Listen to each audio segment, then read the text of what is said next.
invite Department Commander Charles Andy Jackson to bring greetings on behalf of the American Legion Department of New Jersey and introduce any dignitaries.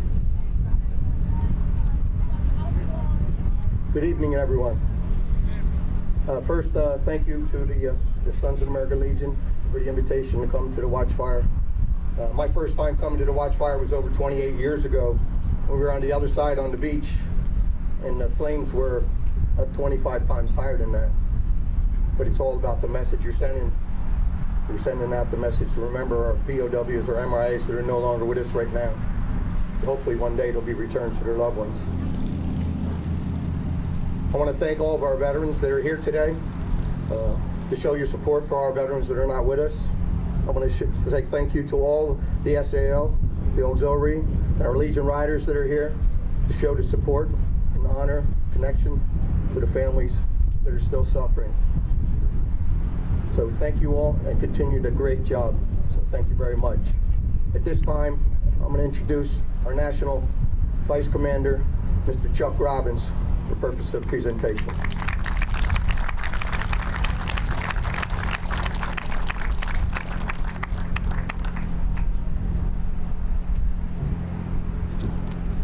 Thank you, Commander Andy. Good evening, everybody. Congressman Kim, I know you're here. I don't see you, but thank you for your continued service. All you do for our military. We're honored to see you tonight, sir, and you're a great man. Thank you for being here. Commander Jackson, National President Ward, National SAL Commander Navarrete, Department President Charlene, Detachment of New Jersey Commander Hodem, members of our great New Jersey American Legion family, and friends. Oh, I'm glad that's now. Okay. On behalf of National Commander Jim LaCourciere, I bring greetings from the National Organization, and I'm honored to be here. Before I go any further, I want to applaud the Detachment of New Jersey for their incredible dedication and support of the POW MIA issue on this, their 34th anniversary of conducting this event. Let's give them a round of applause, please. I think I've been to just about every one, from when Tom Marsden ran them all the way up to today, and you always do a great job. Fantastic. National President Trish, welcome to New Jersey and the Jersey Shore. SAL National Commander Joe, welcome to you also. And I say to both of you, we are very proud of our auxiliary and our sons here in New Jersey, and the many things they do throughout the course of the year that truly make our organization a great one it is. We all know the American Legion fully supports and advocates daily for the fullest possible accounting of missing Americans in every country and on every continent, and that this accounting effort should be a matter of the highest national priority. By conducting your Watchfire here tonight, you are sending three messages, them being a message to our MIA families that we care and will be with you through these difficult times. A message to our elected officials to support any and all legislation and policies that will make available use of necessary resources needed to achieve the fullest possible accounting of our nation's missing, no matter what the cost. And lastly, a message to our military that you can rest assured we are with you and with your family, that God forbid any service member that wears the uniform of the United States of America, should they be captured or declared missing in action, we want everything that can possibly be done immediately to both secure release and to account for you. This to ensure that no American ever gets left behind. I have been at funerals for repatriated MIAs. I have seen American remains repatriated to U.S. soil at Joint Base Pearl Harbor Hickam. I have visited the Joint POW MIA Command Forensic Laboratories in Hawaii, and for years I've worked closely with the National League of POW MIA Families. This is a very sensitive issue and one that has come a long way in accounting efforts, but one with many questions that still need to be answered. 43 years have passed since the Reagan administration said to our MIA families, your government will not abandon those who fail to return. And in 1994, upon receiving the remains of an unknown from the Vietnam War, President Reagan once again told them, we write no last chapter, we close no books, We put away no final memories until your questions are answered. Your husbands, fathers, brothers, and sons did their duty by this nation, and now it's time this nation does its duty to them. This was the start of a counting efforts that continue today, and today other nations are following our lead to account for their war missing. I have seen this issue come a long way over the years for the better. I truly believe it's because of awareness events such as this Watchfire, our past and present POW MAA Christmas tree lighting ceremonies, our past League of Families sponsored seminars here in New Jersey, and of course our auxiliaries' great work on the issue, that many of our missing have been accounted for. There is no doubt in my mind our New Jersey American Legion family has made it and continues to make a serious, vital impact on this issue. Tonight we have two MIA families with us. If I may, I'd like to take a moment to recognize them. Air Force Major George Pollan was shot down over North Vietnam on April 29, 1967, while volunteering for a mission he did not have to do. He was declared dead, missing in action, as his body was not found, nor was he reported captured. For 23 years, the Pollan family did not know of his fate. In 1990, his remains were recovered and repatriated, and he was positively identified through forensic science. As mentioned, during those 23 years, the Pollan family did not know of his fate, but they never, ever once gave up hope. When his remains were identified, the Pollan family had the closure many MIA families and we all seek. This is real stuff, folks. This is real stuff. And that word closure is so important. We honored Major Pollan at this Watchfire in 2020, but I wanted to be sure we always remember him and recognize his family that are here tonight. With us here tonight is Major Pollan's brother, Larry. Larry, I know you're out there. I'm not sure where you are. Will you please raise your hand? Hello there. Let's give a round of applause for Larry for us.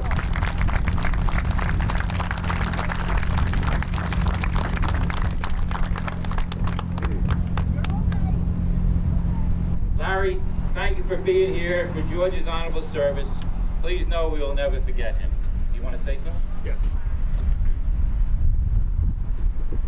That flag means a lot to everybody, especially my family.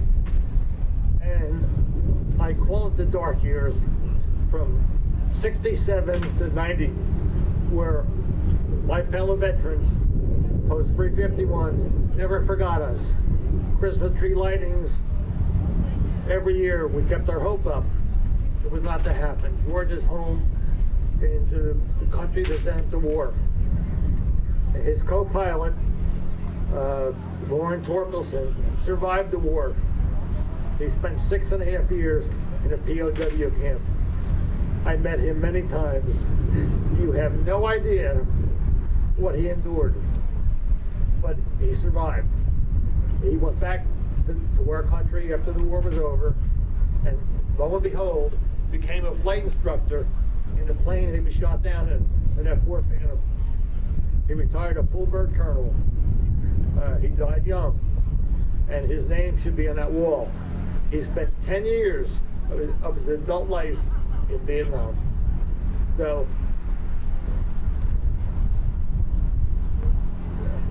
the American Legion is my second family. Chuck Robbins, I can't thank you enough for what you've done for us all. I call them the dark years. They're over for my family, but I still wear a bracelet of someone else. Hopefully, we'll have closure someday. Thank you.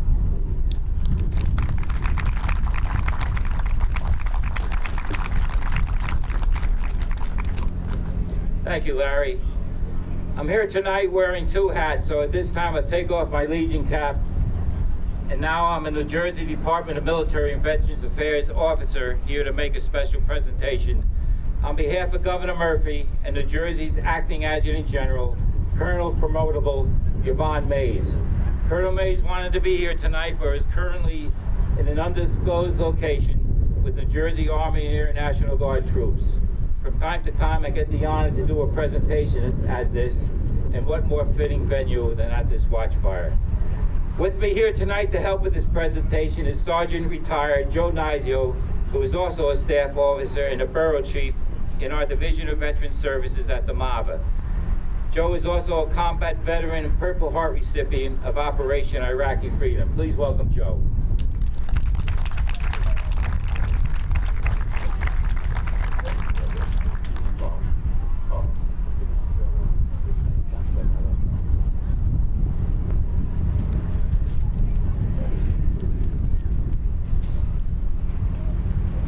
Army Air Corps Technical Sergeant Andrew Hudlick of Clinton, New Jersey, was a radio operator gunner with the 96th Heavy Bomber Group, 337th Bomber Squadron, 8th Army Air Force.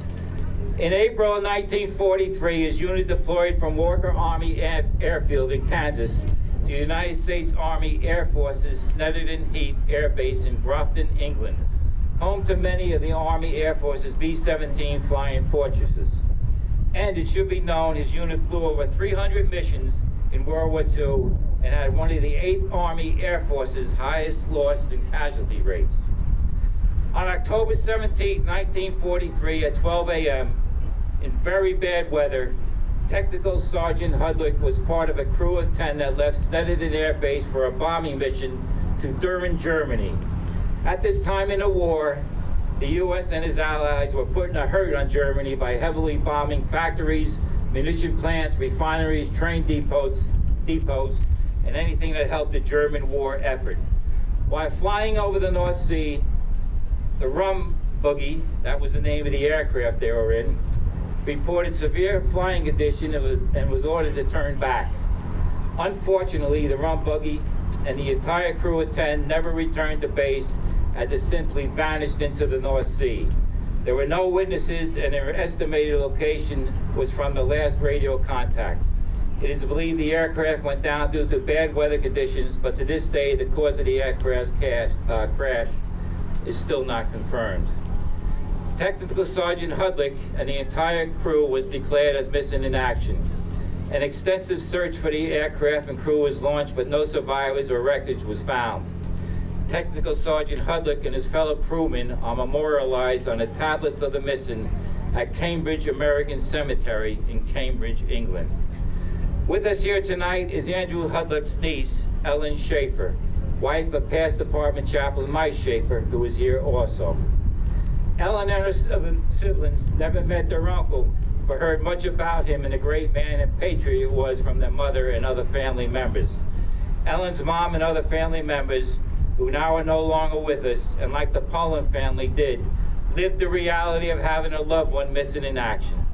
Although they never received more detailed actual facts of the incident, physical evidence or repatriated remains as to what exactly happened on October 17, 1943 to Andrew, they knew then and know now all too well the seriousness of the POW MIA issue. In the paperwork given to me from Ellen, there was a citation from the then commanding officer of the Army Air Forces, General H.H. Howard, that sums up the heroism of Andrew. It read, "He lived to bear his country's arms. He died to save its honor.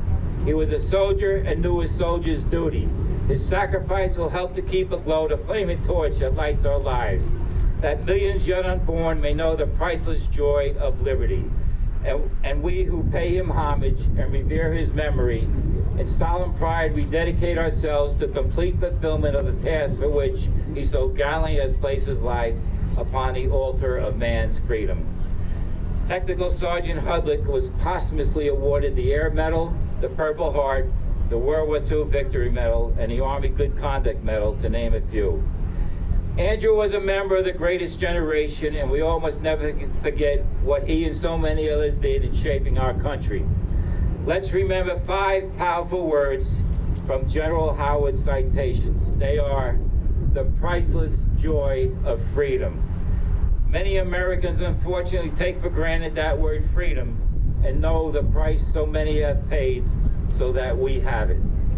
Tonight, the state of New Jersey recognizes the honorable service and sacrifice of Technical Sergeant Andrew Hudlick, and at this time I would ask Ellen and Mike to please come forward.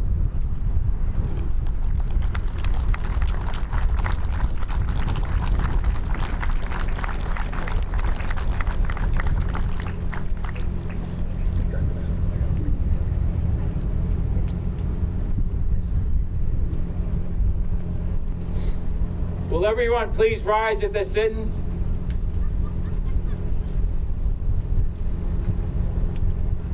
Attention to orders. The Governor and the Adjutant General, on behalf of the people of the state of New Jersey, and in accordance with applicable law, present the following awards.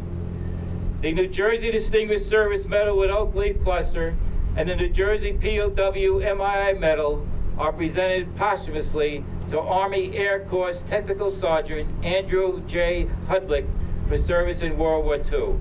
Accepting the award is his niece, Ellen Schaefer.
Past Department Mike Schaefer wants to say a few words. Mike. The family's just asked me to say thank you to Chuck and to the state. I've known Ellen for 35 years in the family. I've been to a lot of their events, and they always talked about the loss of Uncle Landy, but they never mentioned that he was an MIA.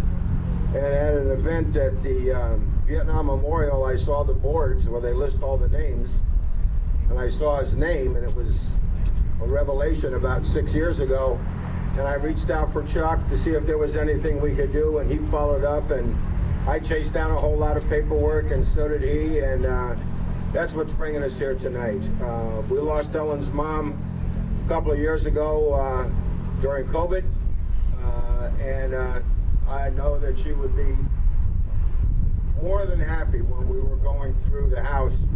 I actually have Andrew's flying gloves with his initials and serial number on them, and one of his covers. The family was really honored by Andrew, and again, thank you all. Thank you, Chuck. Thank you, the state of New Jersey. I really appreciate it. Thank you very much, and thank you for the family.